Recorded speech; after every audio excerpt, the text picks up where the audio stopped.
Hello, welcome to my channel. Hai guys. Halo. Konnichiwa. Konnichiwa. Nah, kali ini pertama gue menasai baru sempat buat vlog tentang engineering ya. Kehidupan di Jepang. Kehidupan di Jepang karena beberapa bulan sebelumnya kami ada liburan ke Indonesia sama Kaisa tuh lagi sibuk ya. Sibuk. Jadi baru Ada bisa waktu lah. sekarang ada waktu ya. Nah, ada pertanyaan yang dari subscriber kami di YouTube bertanya kalau kenapa sih kami mengambil keputusan untuk pindah ke Jepang gitu. Saya dan anak-anak maksudnya mengikuti suami gitu karena katanya biaya hidup di Jepang mahal sama biaya sekolah di Jepang kan mahal gitu kan. Itu pertanyaannya itu. Nah, kami pingin bahas gitu secara detail itu, tapi menurut versi kami ya kan, setiap orang berbeda ya. Kalau menurut versi kami, pertama ya, kami mengambil keputusan untuk saya, terutama saya dan anak-anak. Kami mempunyai anak 2 kan. Kenapa mengambil keputusan untuk datang ikut suami ke Jepang? Pertama ya, karena kami pengen satu keluarga tuh kumpul bareng ya. Karena kalau suami kerja di Jepang, anak istri di Indonesia, jadi 2 dapur lah, mendingan satu sekalian gitu kan, makanya kita putuskan ke Jepang. Alasan utama sih pertama itu, dan yang kedua alasannya tentang sekolah anak ya. Mungkin ada yang sudah tahu dan belum tahu kalau sekolah di Jepang dari TK, SD, SMP itu gratis ya. TK, SD, SMP gratis. Nah, dan hanya membayar sebanyak uang makan. Tapi nanti tentang sekolah di Jepang akan kami bahas khusus ya di video berikut ya. Jadi alasan berikutnya ini kita karena gratis Bapak Ibu teman-teman di rumah, karena di sekolah ini ya, di Jepang ini kita nggak keluar biaya. Keluarpun biaya nanti dikembalikan. Beda kalau kita di Indonesia ya Mia. Iya. Itu bayar pasti ada, walaupun negeri nggak bayar sih, cuma negeri kan tetap aja ada. Dan kita memutuskan itu ya karena satu ya berkualitas sekolah di Jepang dan juga tadi gratis tadi, makanya kita putusin kita ke Jepang. Karena jujur waktu kami di Indonesia anak-anak kan sekolah di swasta kami. Nah, jujur aja kami nggak mampu bayar kalau sekolah swasta di Indonesia ya. Belum uang pembangunan. Segala macam, pokoknya udah juta-jutaan deh gitu. Nah, kami tuh berpikir sebenarnya intinya pikir masa depan anak-anak. Kami pengen, karena mereka cowok kan, jadi kepengen masa depan tuh mereka sekolah yang bagus gitu kan. Tapi kalau mau pengen sekolah yang bagus, kalau di Indonesia kan mahal banget gitu kan. Nah, lihat-lihat sekolah di Jepang, walaupun sekolah negeri, tapi kualitasnya oke punya, dan bahkan mungkin kalah sekolah internasional di Indonesia ya. Bener-bener gratis dan kualitasnya luar biasa. Nanti kita bahas tentang pokoknya anak. Tentang sekolah kita bahas ya. Nah, setelah itu alasan yang ketiga tentang biaya hidup ya. Nah, mungkin banyak orang bingung, katanya biaya hidup di Jepang mahal gitu kan. Semua mahal. Sebenarnya enggak ya. Kalau kita bisa rasain, ini menurut kami ya, versi kami, karena visa engineering itu beda ya, beda sama visa kensusei gitu. Nah, kerja lain. Visa magang gitu kan ya. Kalau engineering itu apa Bapak?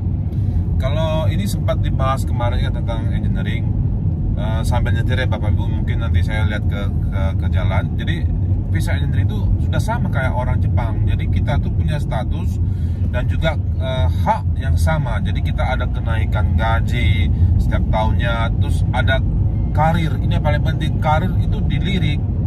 Kalau Kensushi sama Tokuteki no bisa kerja lain itu stuck di situ kalau nggak salah ya. Jadi tapi itu aja 3 tahun sampai kelar. Tapi kalau ini enggak, per tahun itu dievaluasi, ada kenaikan golongan gaji ya. Kalau golongan naik pasti gaji naik. terus bonus juga kita dapat sama kayak orang Jepang. Jadi saya pikir wah ini cukup menarik ini ya, untuk karir, untuk keluarga, kehidupan juga. Kita tadi saya bilang bisa kita bisa memilih yang mana untuk murah, mana untuk tidak. Jadi hal inilah yang membuat kami memutuskan udahlah kita pindah ke Jepang dan hidup di negara Sakura. Gitu. Nah, apalagi untuk biaya hidup ya. Kalau biaya hidup untuk makan, untuk pakaian segala macam, kalau menurut saya ya, terutama saya kan ibu-ibu kan yang tahu masalah masalah dapur gitu. Sebenarnya kalau soal kita untuk makan, kita harus pinter-pinter juga gitu kan. Ada video kami di short kayaknya ya, tentang trik hemat kan, bisa dilihat di video di situ, cara kalau kita mau beli makanan segala macam, bahan-bahan makanan gitu yang murah. Dan kalau untuk pakaian atau baju, pakaian, sepatu segala macam tuh biasanya juga itu tuh ada sale-nya tuh gede-gedean. Nah, triknya tuh di pergantian musim. Nah, ketika pergantian musim itu barang baju itu tuh bener-bener akan sale, dan sale-nya tuh nggak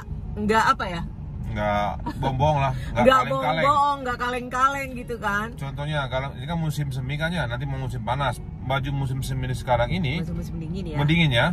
Nah ini akan di sale karena masuk ke musim panas nggak perlu, akan dia sale. Nah kita beli di situ walaupun musim panas nanti kan masuk, supaya persiapan untuk tahun berikutnya. Jadi itu trik-trik yang harus kita tahu supaya kata orang mahal itu nggak mahal hidup Jepang.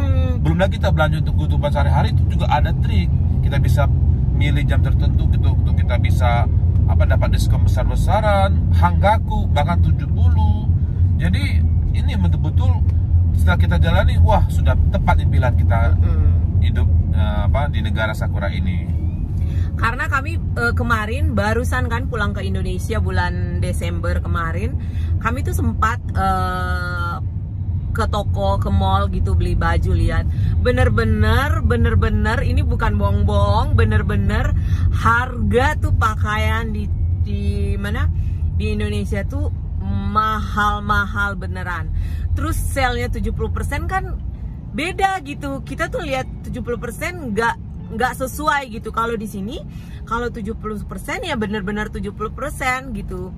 Jadi kan nggak banyak bohong-bohong gitu. Jadi bener-bener kita, dan kualitas barang juga di sini kan bagus, kayak Uniqlo, kita sebut aja ya, Uniqlo, Gucci itu kalau sale bener-bener sale gitu kan. Jadi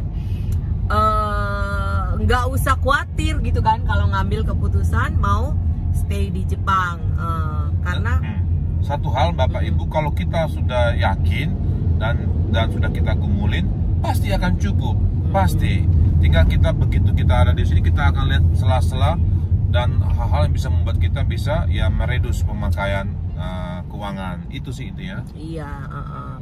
Dan mungkin memang sih awal-awalnya memang agak-agak 1 bulan 2 bulan memang kita masih beradaptasi ya dengan keuangan. Jadi harap dimaklumin aja untuk bulan pertama, bulan kedua memang mungkin agak-agak ke bawah ya. Agak-agak itu biasa sih, tapi nanti pasti mulai adaptasi bulan ketiga keempat itu udah netral lagi, udah normal lagi gitu. Jadi yang mau ke Jepang, istrinya sama anak-anaknya yang visa engineering masih ragu-ragu, masih ragu-ragu, nggak boleh. Kalau menurut kami sih nggak usah ragu ya, datang aja ke Jepang.